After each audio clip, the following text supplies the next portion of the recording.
Hi, this is Ken McCarthy, and welcome to Jazz on the Tube. Today we're going to have a very important conversation with one of the ideal people to have this kind of conversation with. I won't hold you in suspense. We're going to be talking with Sean Jones, who's the president of the Jazz Education Network, and we're going to get into a lot of very important stuff. But the thing I want to say before we even get started is this call is a fundraiser. It is a fundraiser for the Jazz Education Network. We're going to have a link below, and I strongly encourage you to support this organization. And after you hear this conversation, you'll really understand why. So some Jazz on the Tube philosophy. We believe it's good to be a fan. It's better to be an activist. And by being a jazz activist, we mean do everything you can to get out to hear live events, especially the local festivals. Bring friends, even if they may not think they're jazz fans. Most people really like jazz a lot more than they realize. Hey, if you have an opportunity to hire musicians for something, hire jazz musicians. If there's a local jazz society, join it. And just support the scene in every way you can. So that's our first pillar. Second one is understand this. When you see a musician on the stage, you're just seeing the tip of the iceberg of one of the most elaborate and involved education processes imaginable. One of my favorite sayings from Miles Davis, and this applies to all accomplished musicians, he looked at the camera one day and said, "I'm no accident." And are these musicians fantastically talented? Yes, of course. But what you're really seeing is dedication, focusing, and high intelligence, because again, nobody gets to be a working jazz musician at the top level by accident or talent alone. There's not enough talent in the world to do everything that needs to be done. And then the third thing is, our third pillar is to be aware of and support the educational infrastructure for the next generation. I always say, if you like the water, help us dig the well. We've got two big challenges in that area. One is the decimation of music education programs in our public schools. It's a travesty and a tragedy. And, you know, when you look at the history of our music, the reason Chicago and Detroit and Pittsburgh and Fort Worth and so many other cities produced a super abundance of great musicians is they had incredible, truly conservatory level training for high school students. When you graduated from DuSable or some of these other amazing high schools of the past, you were a working musician at age 18, and we just don't have that the way we used to. And whether the training is for pre-professional to help somebody develop as a professional musician or not, the whole of society, all children should have the opportunity to be exposed to music. We are musical beings, after all, you know. One of the things, too, that people learn, whether they become a professional musician or not, is they learn how to learn. As I referred to earlier, you need dedication. You need to be self-directing. You know, nobody can practice for you. Nobody can put the intensity into it for you. You need to learn all those things, and those are lessons that easily transfer to every other worthwhile activity in life. And then we're learning now from our good friend, the neurologist, the neuroscientist, and clarinet player, Stephen Porges, the very important neurological and social development that takes place when people learn to play music and play music together. It turns out it is a really big deal. And you know, we owe this to our children, just as people helped us along. It's our responsibility to help the next generation. The other challenge that jazz pedagogy has is, you know, this isn't the 20s, 30s, 40s, or 50s anymore. Jazz is no longer the popular music. You know, in those days, when you were going out to party, you were probably going to hear some variety of jazz, and it was going to be live. We don't have that today, so there aren't anywhere near as many performing opportunities for young people as there were. Now, we're adapting. The higher education has jumped in and created lots and lots of education programs, and what we're going to talk about today is one of the absolute keystones of to my mind, of the entire effort to make sure our young people have the opportunity to learn music and to learn jazz. Sean Jones is the president of the Jazz Education Network. He is a top professional. He spent many years at the Lincoln Center Jazz Orchestra, working under Wynton Marsalis, and and not just working under him, but being the lead trumpeter. I mean, that's something, He's played with Joe Lovano. He's played with Chico Farrell, Illinois Jacquette, the great Jimmy Heath, Frank Foster, Nancy Wilson, Diane Reeves, Gerald Wilson, the great Gerald Wilson, and Marcus Miller. And he was selected by Miller to join him, Herbie Hancock, and Wayne Shorter in their Tribute to Miles tour. So a lot of other activities too. Pittsburgh Jazz Orchestra, Artists in Residence, San Francisco Jazz Performances, member of the SF Jazz Collective. So many things, is a lot, but I think everybody's getting the sense. And he is the head man at the jazz program at Johns Hopkins University. So Sean, thank you for your patience with my long-winded introduction. How are things going these days? Oh, thank you, my friend. Things are pretty awesome. I will say that it's great to be in the summer of 2021 and not the summer of 2020, if you know what I mean. Oh, yeah. So I'm happy to have some sort of a break before things start ramping up here again. So you're president of the Jazz Education Network during what's got to be one of the most challenging times in its history, and maybe we can talk a little bit about those challenges. How JEN? Do you call it JEN or Jen when you say it the short way? We just say Jen. Jen, yeah. and how Jen adapted, and what Jen learned from those adaptations, and what Jen needs from us as fans and supporters and activists to help Jen carry out its really important mission. So first of all, let's talk about how Jen used to operate. I remember the live event. I went to one in New Orleans. Oh, what a joy that was. That was just a nonstop party that went on for days, beautiful performances, a huge room full of instruments to fool around with. So tell us a little bit about what Jen was like. I call it the Great Disruption, before the Great Disruption, how you adapted, and what you've learned, and then maybe some new directions that the organization wants to go in, and how we can help. Well, thank you for that question. And you hit the nail on the head regarding the party, or the conference, as we call it. Jen, for the first 10 or 11 years of his existence, was pretty much solely conference-driven.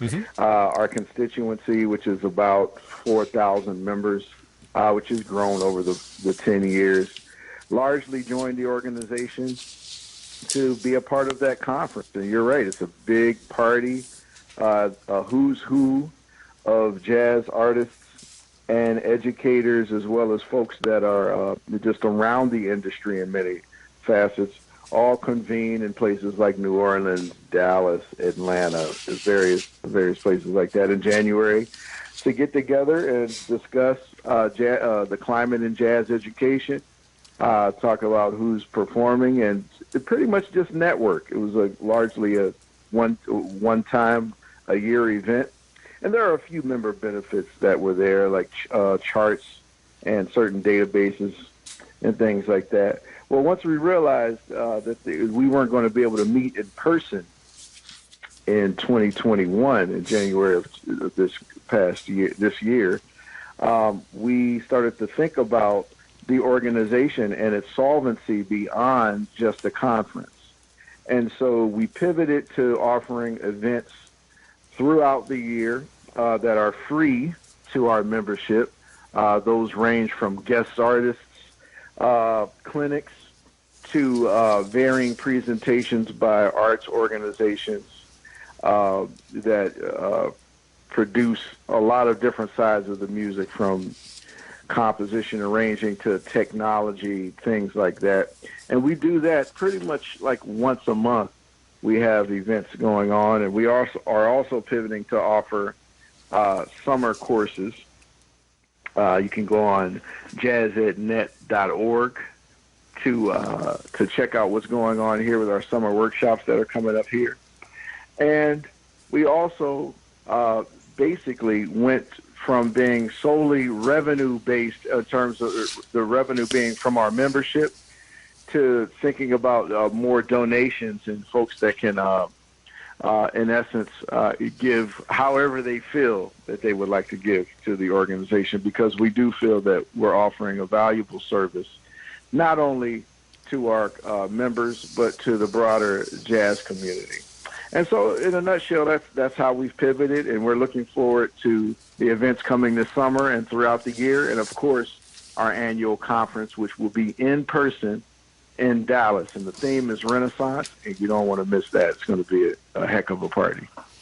That's great. That's great. Yeah, I about revenue. I remember the instrument room where huge room where instrument makers would make their products available so people could check them out and learn about them, and that must have been a big revenue source. And of course, that must have just dried up 100%.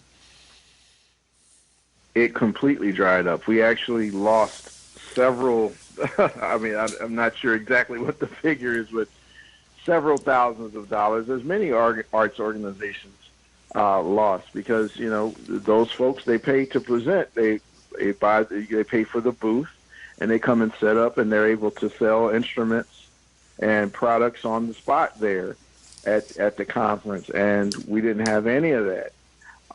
So it was a little rough. Also, with our membership, it declined drastically because, frankly, folks were afraid. They didn't know where the money was going to come from.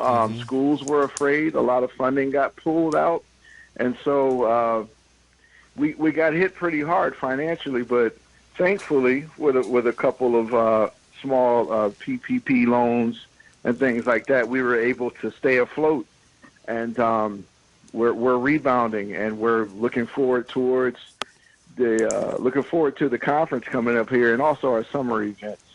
And of course, we're so thankful for your help and everyone that's listening here. We appreciate anything that you could do to support this organization. But the best thing to do, really, to support is become a member.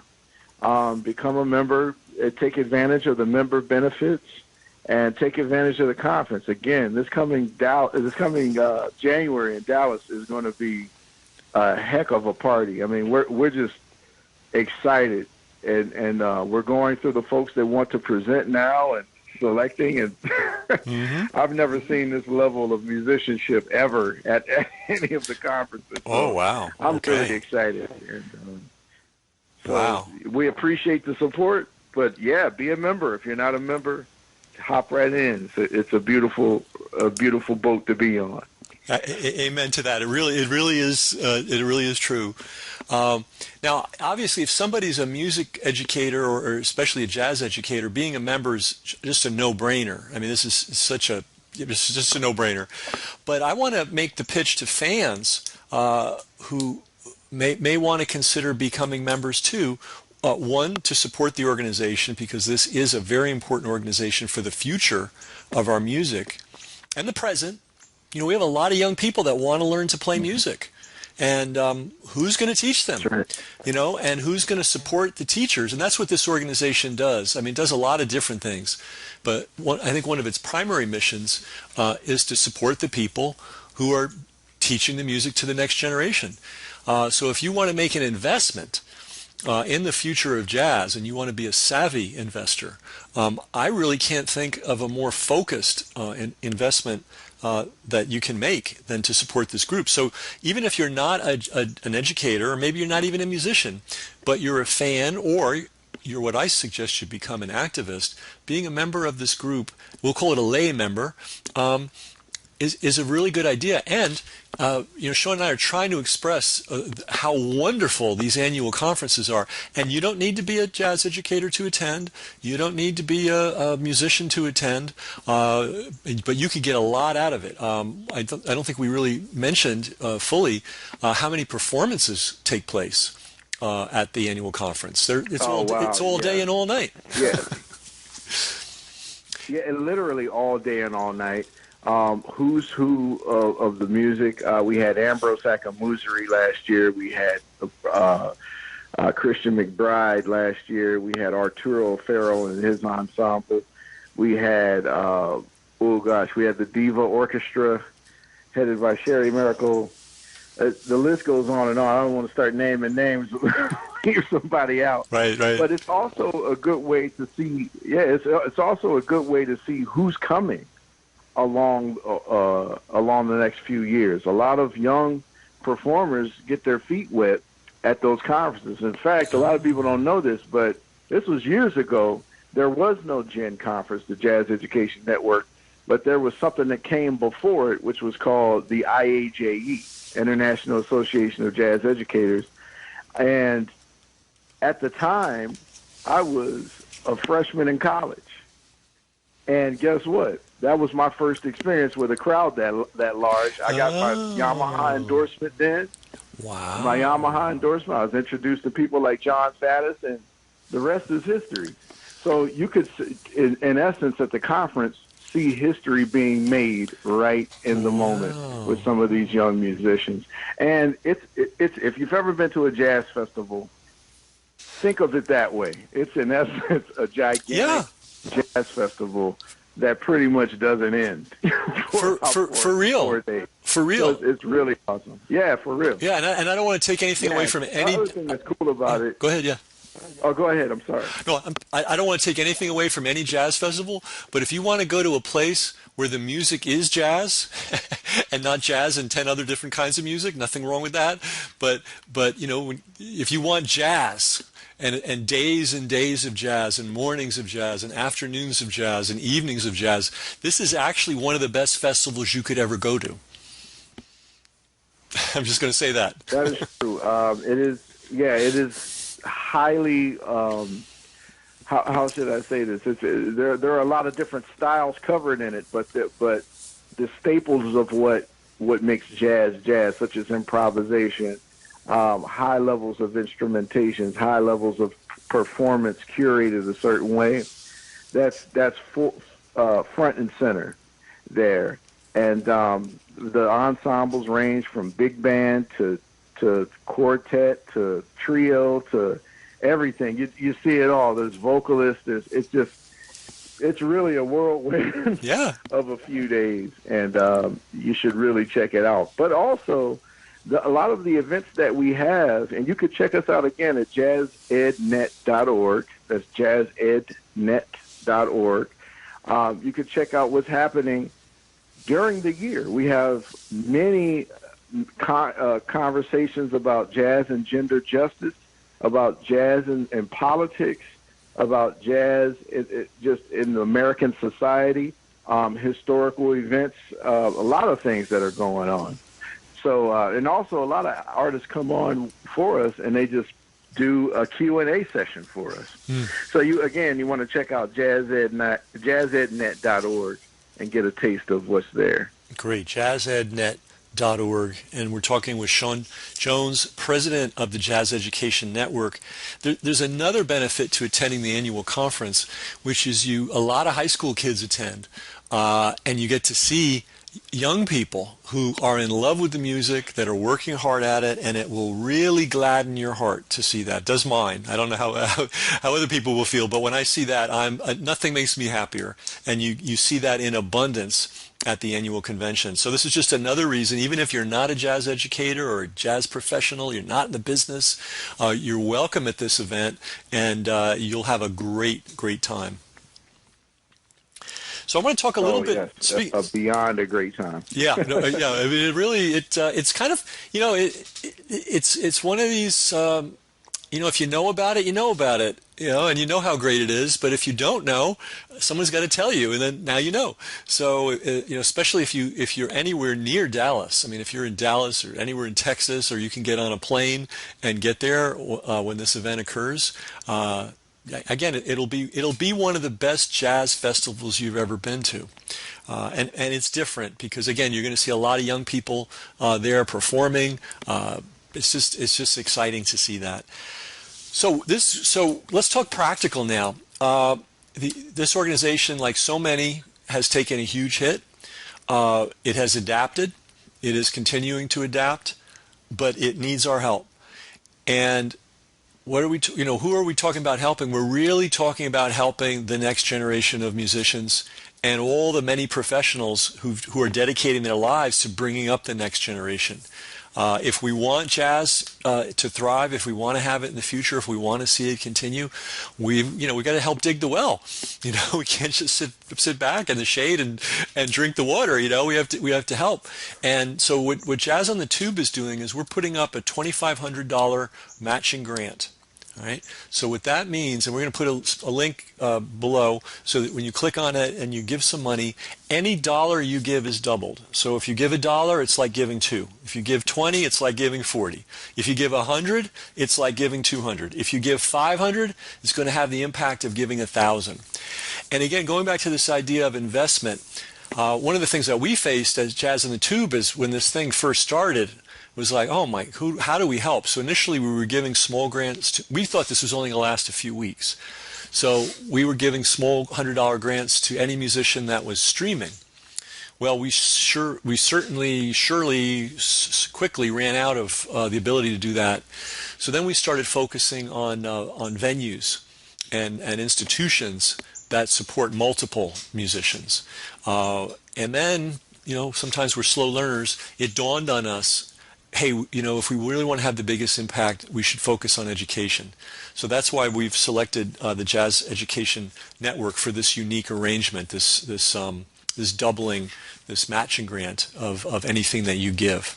It's important. We have to keep this group strong and vital and alive. Once they're through this hurdle, and it's going to take a while, but once they're through it, everything's going to be fine. But we got to get them. We have to help them get through it. And again, it's our responsibility. If you enjoy the music, you have to pay the band, pay the piper. And this is a way to do that by helping the next generation and also supporting this vast dedicated army of educators who are ensuring that our children have access to music education and have exposure to this great, amazing art form. So that's jazzednet.org. It's a matching fund, so put in your money and everything you put in will be doubled. The link is below. Share this, by the way. Share this interview, please, and this page with everybody you know in the jazz world. If they don't already know about Jazz Education Network, they should know, because for their own enjoyment, also to know that such a wonderful group exists, and that right now they need our support. They certainly earned our support, and we should be there for them. Sean, I want to thank you for taking time out of your busy schedule. I can't even imagine how you do all you do. I look at the list of things you're involved in. So thank you for the time. Thank you for being the president at this very difficult time and steering the boat and steering the ship and getting it through. Any last thing that maybe we left out, or any last message you want to make sure that we leave in people's minds? Well, Ken, I just want to thank you publicly for your thoughtfulness. I want to thank you for your heart, and I want to thank you for your spirit of activism, because it is that, active, keyword active. We're all in this together. And the one thing I will say about jazz music, and, of course, 2020 with COVID-19 was a tumultuous time for us all over the world, but there's a lot of civil unrest there. And for me, jazz represents the best of democracy, because it celebrates individual freedom, but with respect to the group. It celebrates individual freedom, but with respect to the group. And there's no music and no culture on earth that does it better than we do it as citizens of the United States when we are at our best. And when we are at our best, that's when we are behind things like jazz music that bring us together. And that's what the Jazz Education Network is about. It's bringing the best of us forward to celebrate our culture together. And Ken, again, thank you, my brother. And anytime you need me, I'm there for you, like you've been there for us. Appreciate it. So again, we've been talking with Sean Jones, president of the Jazz Education Network. That's jazzednet.org. And we've got the matching fund You give $1, it's equal to 2. You give 20, it's equal to 40. You give 100, it's equal to 200. You give 500, it's equal to 1,000. And we're gonna help this worthy group and these great educators help our beloved children get the same enjoyment from this music that we've been able to get over the years. So, Sean, thanks a lot. Thank you, brother. Love you.